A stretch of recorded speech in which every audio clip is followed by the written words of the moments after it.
আমরা এখনো আমি তো বক্তা, ছোটখাটো একটা বক্তা তো, কিন্তু এখনো আমার ওস্তাদ সামনে থাকলে আমি জুতা ধইরা টাইনা রাখি, সোজা করি, ধুইয়ে দেই।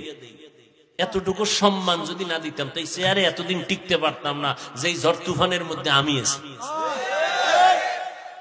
আমার এলেম নাই, কিচ্ছু নাই, আল্লাহ ওয়ালাদের নেক নজর আছে, আর বেদবি জীবনে করি নাই।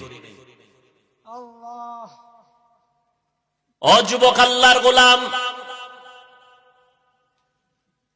তোমার মতো যুবক স্কুল কলেজে পড়িয়াও যদি নামাজ পড়ে, তুমি তোমার বিবেকটাকে একটু জিজ্ঞাসা করো, তুমি কেন পারবা না?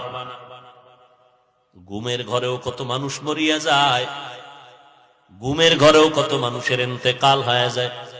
আজকে রাতের বেলা তুমি যদি ঘুমাইয়া যাও, সকালবেলা মা ডাক দিবে, ঘুম থেকে উঠো, হঠাৎ মা নজর করে দেখবে, শরীরের মধ্যে হাত দিয়ে দেখবে বরফের মতো ঠান্ডা, কাঠের মতো শক্ত, চিৎকার দিয়া বলবে আমার ছেলে আর নাই।